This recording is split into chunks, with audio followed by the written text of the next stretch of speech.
요한복음 6장 60절에서 71절까지 저와 교독하시겠습니다.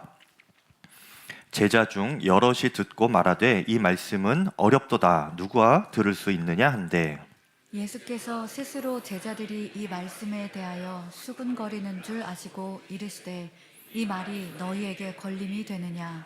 그러면 너희는 인자가 이전에 있던 곳으로 올라가는 것을 본다면 어떻게 하겠느냐. 살리는 것은 영이니 육은 무익하니라. 내가 너희에게 이른 말은 영이요 생명이라. 그러나 너희 중에 믿지 아니하는 자들이 있느니라 하시니, 이는 예수께서 믿지 아니하는 자들이 누구며 자기를 팔 자가 누구인지 처음부터 아심이러라. 또 이르시되 그러므로 전에 너희에게 말하기를 내 아버지께서 오게 하여 주지 아니하시면 누구든지 내게 올 수 없다 하였노라 하시니라. 그때부터 그의 제자 중에서 많은 사람이 떠나가고 다시 그와 함께 다니지 아니하더라.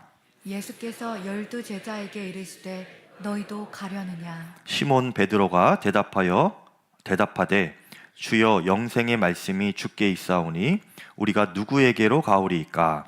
우리가 주는 하나님의 거룩하신 자이신 줄 믿고 알았사옵나이다. 예수께서 대답하시되 내가 너희 12를 택하지 아니하였느냐? 그러나 너희 중에 한 사람은 마귀니라 하시니, 이 말씀은 가롯 시몬의 아들 유다를 가리키심이라. 그는 12 중에 하나로 예수를 팔 자로라. 아멘. 하나님의 말씀입니다. 오병이어 사건 이후에 많은 사람들이 예수님을 쫓았습니다. 그런데 그 사람들은요, 그 이후에 예수님께서 하시는 말씀을 듣고 반응이 영 좋지 않았어요. 예수님께서 나는 하늘에서 내려온 생명의 떡이다. 내 피는 참된 음료이다. 너희가 나를 먹고 마셔야 영생을 누릴 수 있다. 이런 이야기를 예수님께서 하시니까 사람들이 당황하는 거예요. 우리나라도 선교 초창기에 선교사님들이 이제 교회당에서 성찬식을 하면서 예수님의 살과 피를 우리가 먹고 마십시다, 이렇게 성찬식을 집례할 때에 이것이 이제 밖에 소문나기를 어떻게 소문났냐 하면요, 이 서양 귀신들이 우리나라 들어와가지고 사람 잡아먹는다더라. 살을 먹고 교회 안에서 피를 먹고 그렇게 한다더라. 그 부분만 이렇게 딱 소문이 난 거예요. 그래서 마치 교회 안에 식인종들이 모여 사는 것처럼, 야만인들인 것처럼 그렇게 소문이 났다고도 하지요. 그런데 여러분, 우리가 예수님의 살과 피를 먹는다는 것, 이것은 그런 뜻이 아니잖아요. 음식이 내 몸에 들어와서 내 몸과 하나가 되듯이 나도 십자가 지신 예수님과 하나가 된다는 의미입니다. 그것이 성찬의 의미이고, 살과 피를 너희가 마셔라 하시는 예수님의 가르침인 거예요. 우리는 지금 그 예수님의 십자가 복음도 잘 알고 있고, 그 예수님과 온전한 연합을 이루어야 한다는 그 믿음도 우리는 알고 있지만, 예수님 시대 사람들은요, 이것을 아직 이해하지 못하고 있는 거예요. 그리고 문자 그대로 예수님의 살과 피를 먹으라 라고 하나 보다, 이렇게 오해하고 기겁을 하는 이들도 있었던 것이지요. 그런데 문제는, 그렇게 예수님을 따라다니던 무리 중에 그래도 제자로 자기가 이제 예수님을 온전히 따르겠습니다 하였던 그 사람들마저도 이것을 믿음으로 받지 못하고 있었다는 것입니다. 60절에 제자 중 여럿이 듣고 말하되 이 말씀은 어렵도다 누가 들을 수 있느냐, 이렇게 말했는데요, 여기서 이 말씀이 어렵도다라는 말은 머리로 이해가 안 된다라고 하는 의미라기보다, 원어로 보면요, 그 뜻이 내가 마음으로 받아들이기가 어렵다라는 거예요. 머리로는 이해가 되는 것 같은데 마음으로 내가 이것을 받아들이기가 어렵다, 이 뜻이 담겨 있습니다. 무슨 말이냐면, 제자들이요, 그래도 지금까지 예수님을 잘 따라다니면서 가르침을 많이 받았기 때문에 예수님의 말씀이 무엇인지 어느 정도는 알고 있었습니다. 그래서 예수님께서 살과 피를 마시라 라고 이렇게 말씀을 하셨을 때에는 이것이 그냥 단순히 문자 그대로 예수님의 살과 피를 먹고 마시라 이런 것이 아니고 이것은 큰 희생이 따르는 삶을 우리가 살아야 한다는 것이구나, 이런 메시지를 예수님께서 비유로 이렇게 말씀을 하시는 것이구나. 이것을 제자들은 어렴풋이나마 이해를 하고 있었습니다. 머리로는 그렇게 이해를 했는데 마음으로 이게 받아들여지지가 않는 거예요. 사실 그 제자들이요, 예수님을 따를 때에 우리가 저 예수님 참 말씀도 좋으시고 능력도 있으신 저 예수님을 따르면 이렇게 떡이 나오고 명예도 얻고 또 나중에 성공하는 길로 가고 이렇게 될 것 같아서 예수님을 계속 따라다닌 것인데, 예수님은 어느 순간부터 계속 이상한 말씀을 하시는 거예요. 다른 말씀을 하시니까 이 마음이 어려워지는 겁니다. 예수님께서 그 마음을 간파하시고 61절에 뭐라고 말씀하시는가? 예수께서 스스로 제자들이 이 말씀에 대하여 수군거리시는 줄 아시고 이르시되 이 말이 너희에게 걸림이 되느냐 말씀하셨어요. 여러분, 우리가 말씀을 제대로 읽고 또 교회 안에서 예배 가운데 말씀을 제대로 들으면요, 마음에 걸림이 되는 것이 많습니다. 용서해라, 사랑해라, 포기해라, 낮아져라, 육신을 위해서만 살지 말고 세상을 위해서만 살지 말고 하나님 나라를 위하여서 살고 그 나라를 사모해라, 낮아져라, 너희가 주를 위하여 고난을 받아라, 이런 말씀을 여러분 들으시면 여러분 마음은 어떠신가요?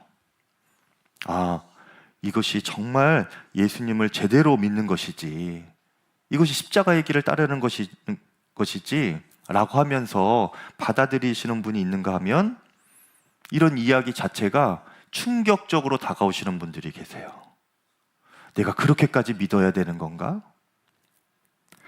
마음에 걸림이 되고 그렇게 예수님을 하나 둘씩 멀리하다가 떠나게 되는 사람도 생긴다는 겁니다. 66절에 그때부터 그의 제자 중에서 많은 사람이 떠나가고 다시는 그와 함께 다니지 아니하더라. 저는 우리 모두가 말씀 앞에서, 예수님 앞에서 피하지 않고 떠나지 않기를 바랍니다.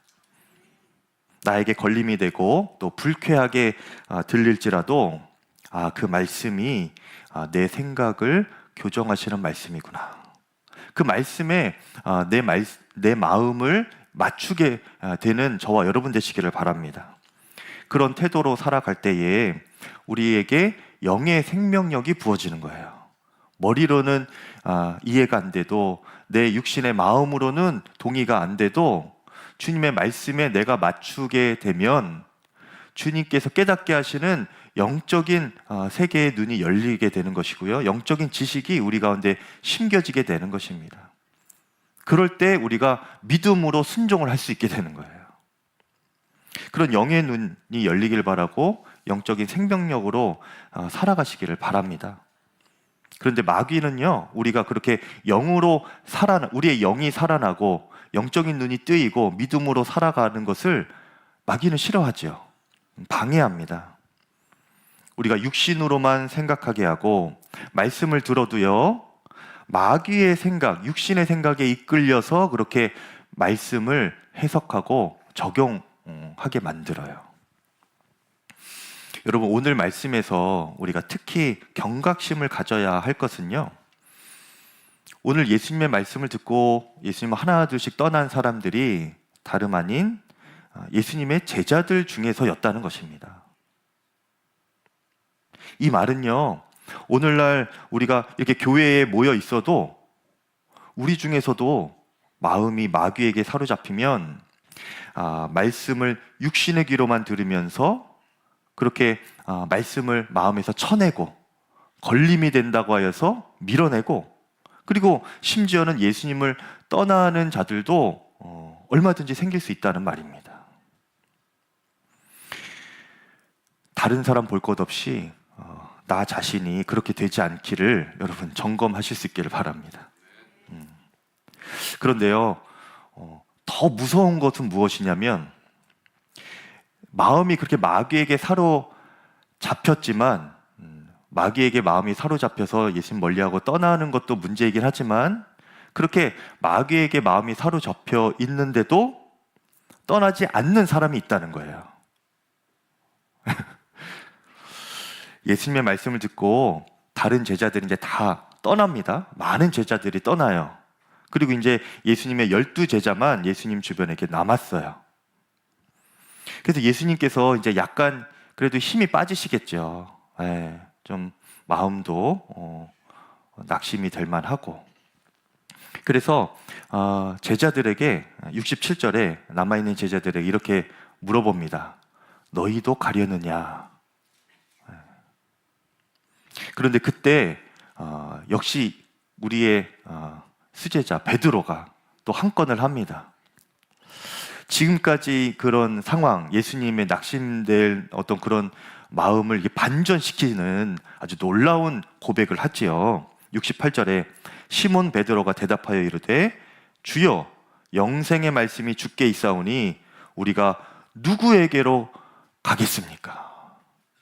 이렇게 아주 예수님께 힘이 되는 그런 고백을 베드로가 해요. 예수님, 우리 12명은요 예수님을 절대 떠나지 않겠습니다. 예수님께서 영생을 주시는 분이심을, 하나님의 거룩한 자이심을 우리는 분명히 알고 있습니다. 우리가 그 정도 영의 귀는 열려 있습니다. 우리는 다릅니다. 예수님, 걱정 마십시오.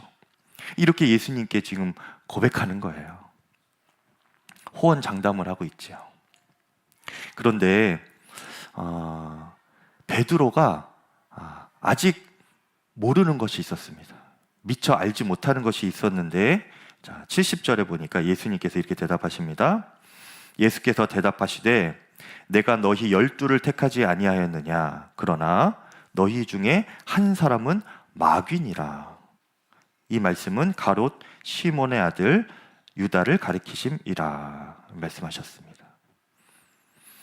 여기서 70절에 그 사람은 마귀니라 라고 하신 것은요 유다를 가리키시는 건데, 유다가 마귀다 이런 말씀이 아니고 이제 유다 그가 머지않아 마귀에게 완전히 사로잡혀서 마귀의 하수인 노릇, 마귀 노릇을 할 것임을 예수님은 이미 알고 계시다는 말입니다.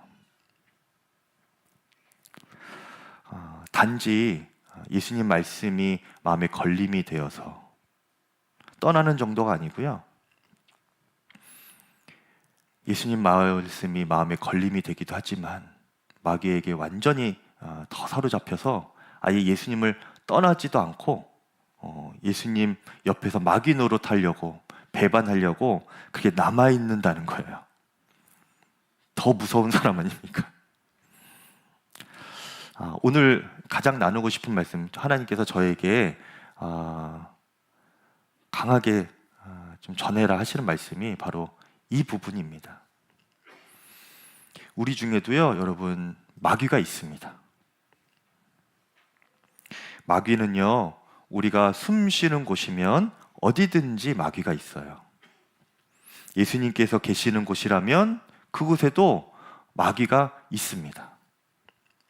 예수님께서 임마누엘 하시며 우리와 항상 함께 계신다고 약속하셨죠? 그 약속을 비슷하게 마귀도 지키고 있어요. 예수님 함께 계시는 곳이면 어디든지 마귀도 함께 있다, 그렇게 여러분 보시면 됩니다. 예수님께서 우리를 결코 떠나지 않으시는 것처럼 마귀도 우리를 결코 떠나지 않으려고 그렇게 애쓰고 노력합니다. 그렇게 우리와 함께 있으면서 우리의 믿음을 흔들기도 하고요, 또 그에 못지않게 심각한 마귀의 역사는요 우리 성도의 심령을 사로잡아서 육신의 정욕과 고집스러운 자아로 그렇게 살게 하면서 교회 안에 갈등을 일으키고 가정을 무너뜨리고 또 관계를 파괴시키는 일들을 마귀가 하는 것이지요. 지금도 한국교회 안에, 특히 이 감리교회 안에도 교회 안에서 그 성도와 성도 간에 그 사람들의 강한 자아와 죄로 인하여서 무너지는 교회들이 있습니다.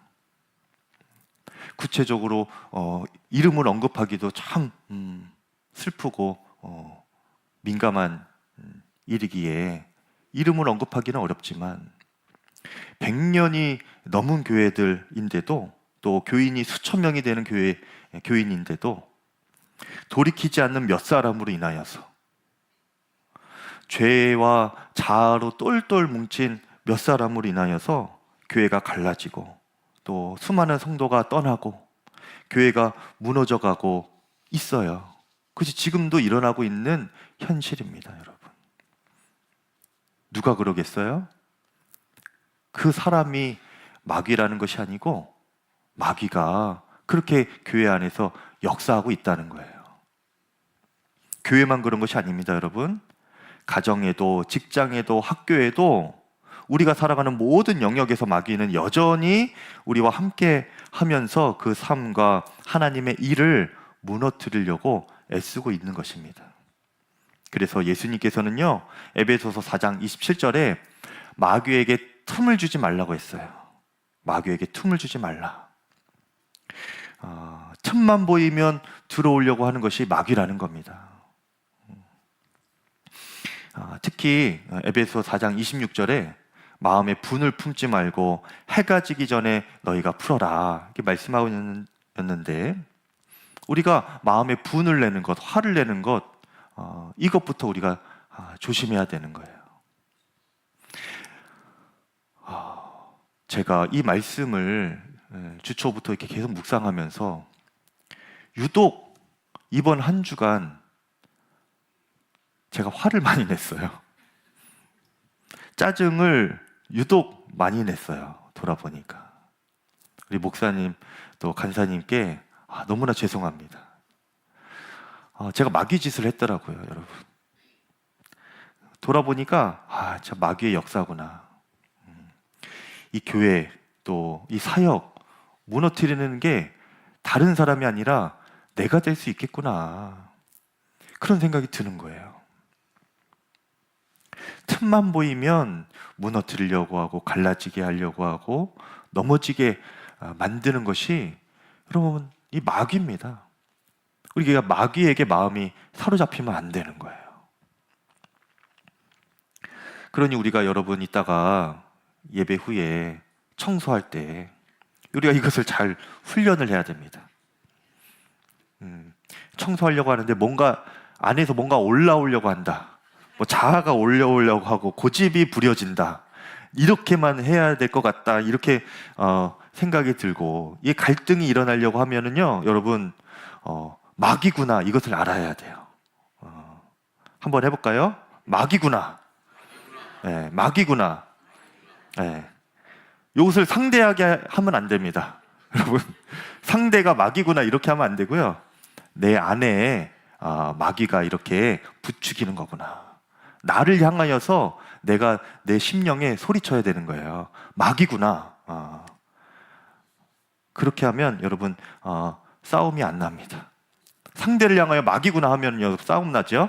예, 여러분 내 속에 외치는 겁니다. 마귀가 고집 부리게 하고 갈라지게 하고 나를, 내 주장을 드러내고 싶게 만드는구나, 이것을 알아야 되는 거예요. 여러분 이 가운데도요, 여러분 마귀는 분명히 있습니다. 교회 안에도 마귀가 분명히 있어요. 그러면서 우리 중에 누구라도 마귀 노릇 하도록 계속 부추깁니다. 근데 문제는 뭔가? 내가 그걸 모른다는 거예요.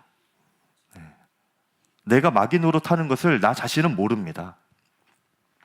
베드로도요, 여러분 예수님께서 십자가의 그 구원 계획을 알려주시고 이제 십자가의 길을 내가 본격적으로 걸어갈 거다 이렇게 말씀하셨을 때 이 베드로가 예수님 앞에서 이 마귀 노릇을 했어요.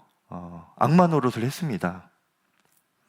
절대 그럴 수 없습니다. 예수님 십자가 지시면 안 됩니다. 죽으시면 안 됩니다. 육신의 생각으로 그렇게 말을 하는 거죠. 그런데 자기는 그게 마귀 노릇인지 전혀 모르고 있었어요. 그래서 예수님께서 사탄아 물러가라 그렇게 말씀해 주셨죠. 베드로가 사단이라는 것이 아니고 지금 너가 하나님의 일을 생각하지 못하고 사람의 마음으로 육신의 생각으로만 사단이 그렇게 부추기는 대로 그렇게만 생각을 하고 있는구나. 사단아 물러가라 이렇게 말씀을 하셨습니다. 그러니 여러분, 우리 중 누구라도요, 우리도 알지 못하는 사이에 마귀 노릇을 할 수도 있게 되는 거예요. 여러분, 그것을 철저하게 경계하시고 점검하시는 나 자신이 되기를 바랍니다. 마귀는요, 스스로 떠나지 않습니다. 우리와 항상 함께 있는데, 내가 이제 좀 떠나봐야겠다 이러지 않아요. 우리가 쫓아내야 됩니다. 근데 어떻게 쫓아내야 될까? 먼저는 우리 마음에 탐심이 있으면 안 됩니다. 탐심은 마귀의 미끼예요. 가장 좋은 미끼예요. 가룟 유다가 그 제자 공동체에서 돈꾀를 맡은 자라고 성경에 소개하고 있습니다. 그는 탐심도 있었고요, 성공욕도 있었고 명예욕도 있는 그런 사람이었습니다. 그 탐심의 마음이 가룟 유다 안에 가득 있으니까 여지없이 사단에게 끌려가는 거예요. 예수님을 팔아서라도 뭔가를 좀 이루고 싶고 얻고 싶었던 거예요. 여러분, 탐심을 마음에 품으면 사단을 이기지 못합니다. 탐심을 먼저 버려야 돼요, 우리 마음 가운데. 그리고 오직 하나님께 복종해야 합니다. 그것이 마귀를 쫓아내는 방법이에요. 탐심은 버리고 마음에 오직 하나님 붙잡고 복종하는 거예요. 야고보서 4장 7절 말씀에 그런즉 너희는 하나님께 복종할지어다, 마귀를 대적하라, 그리하면 너희를 피하리라 말씀하셨습니다. 마귀를 쫓아내는 능력이 있는 분은 주님밖에 없습니다. 주님의 말씀으로 마귀가 쫓아지는 거예요. 우리 자신이 마귀를 대적하는 것은, 마귀를 쫓아내려고 하는 것은요, 무모한 짓입니다. 상대가 되지 않고 마귀가 콧방귀도 안 껴요. 사도행전 19장에 보면 스게와라는 제사장의 아들들이 이제 자신의 권위를 내세우고 힘이 있다 이것을 과시하려고 마귀 들린 사람에게 그 마귀를 쫓아냅니다. 마귀야 물러가라, 떠나가라. 이 권력욕이 있는 거죠. 이 사람들은 명예욕이 있는 겁니다. 마음에 탐심이 그렇게 있는 거예요. 그때 마귀가 그 스게와의 7 아들들의 그 말을 듣고 내가 바울도 알고 예수도 아는데 너희들은 뭐냐? 이렇게 물어봐요. 그러면서 그 7 아들들 벌거벗겨서 쫓아냅니다. 굉장한 망신을 당하고 그 제사장의 아들들이 쫓겨났지요. 여러분, 바울은요, 예수님께 철저히 복종하는 사람이었기 때문에 마귀가 바울의 이름만 들어도, 예수님 이름 들어서 떠나가는 것처럼 바울의 이름만 들어도 마귀들은 쫓겨납니다. 그래서 내가 바울도 알고 예수도 알지만 이라고 말하는 거예요. 근데 너희는 누구냐라는 겁니다. 그 말은 뭐예요? 그들의 마음에 탐심이 가득하여서 주님께 복종하지도 않으면서 마귀의 하수인 노릇, 마귀의 미끼만 물기를 그렇게 힘쓰는 너희들이 나를 쫓아낸다고? 이거예요. 콧방귀도 안 끼면서 마귀가 오히려 그들을 무시하고 벌거벗겨서 쫓아내는 겁니다. 여러분, 우리가 주님께 복종해야 마귀가 떠나가는 줄 여러분 믿으시기를 바랍니다. 주님께 복종하는 사람의 특징은 예수님처럼 겸손하게 돼요. 언제나 남을 나보다 낮게 여기면서 자신을 이렇게 낮춥니다. 오스왈드 챔버스 목사님이 주님은 나의 최고봉이라는 아주 좋은 책을, 귀한 책을 쓰셨죠. 거기서 고백을 하나 하는데, 예수님을 나의 구주로 영접한 이후에 나는 어느 누구에게도 실망한 적이 없습니다. 이렇게 말합니다. 화낸 적이 없습니다. 아니면 분을 낸 적이 없습니다도 아니고요. 마음에 실망한 적도 없대요. 예수님을 영접한 이후에, 예수님께 복종하기로 작정한 후에 다른 사람을 향하여 실망한 적도 없다. 어떻게 이런 고백을 할 수 있는가? 그 이유에 대해서 계속 말씀하고 계시는데요. 십자가에서 내가 얼마나 큰 죄인인 줄을 저는 알았습니다. 그래서 나는 어느 누구도 비판은커녕 실망할 자격도 없는 죄인입니다. 그렇기 때문에 다른 사람을 향하여서 실망조차 하지 못한다는 거예요. 정죄하고 판단하고 분내는 건 더더욱 못하겠지요. 바울이요, 예수님 만나고 나서 깊은 은혜 가운데 나는 죄인 중에 괴순이라 이렇게 말한 그 심령과 같은 겁니다, 여러분. 십자가를 진정으로 만난 사람은요, 크신 주님의 사랑 앞에, 그 용서하심 앞에 압도되어서 자신의 죄인된 모습이 너무도 초라하고 작게 보이는 거예요. 그러니 내 자아를 주장할 수 없게 되고 그 옛 죄된 성품으로 살아가는 게 얼마나 비참하고 또 초라한 삶인지 아는 거죠. 그러니까 그런 모습으로 살지 못하고 이제는 정말 주님께만 복종하면서 예수님과 하나 되어서 예수님처럼 낮아지고 또 겸손하고 다시 자신을 낮추는 그런 삶을 살아갈 수밖에 없는 겁니다. 그러니까 오스왈드 챔버스 목사님처럼 다른 사람을 향하여서 실망조차 하지 못하게 되는 거죠. 마음에 안 드는 부분이 있어도 뭔가 이렇게 화가 나는 부분이 있어도 나는 더 낮은 사람이다. 이렇게 생각을 하게 되는 거예요. 제가 목사님의 이 고백을 들으면서 주님께 복종하면서 마귀를 몰아내는 방법이 이것이겠구나. 하나 깨달은 것이 있습니다. 여러분 화가 날 때 이렇게 해보시기를 바라요. 누군가한테 화가 날 때 당신은 나보다 나은 사람입니다. 이렇게 하는 거예요. 한번 해볼까요? 실습으로. 자, 시작. 당신은 나보다 나은 사람입니다. 네. 당신은 나보다 나은 사람입니다. 정말 십자가를 진정으로 만난 사람만이 이렇게 고백을 할 수 있는 것이죠. 죄인 중에 내가 괴순이라. 나보다 못한 사람이 없습니다. 당신은 나보다 나은 사람입니다. 이것이 주님께 복종하는 사람이고 십자가를 완전히 만난 사람이고 주님께 사로잡혀 사는 사람입니다. 근데 사단에게 사로잡힌 사람 어떻게 합니까? 다 나보다 밑에 있어요. 내가 최고입니다. 내 자아를 주장해야 되고 내 말만 들어야 되는 거예요. 분열과 갈등으로 살아가게 되는 것이죠. 사단은 지금도 우리 안에 이렇게 있으면서 그 일을 하려고 하는 거예요.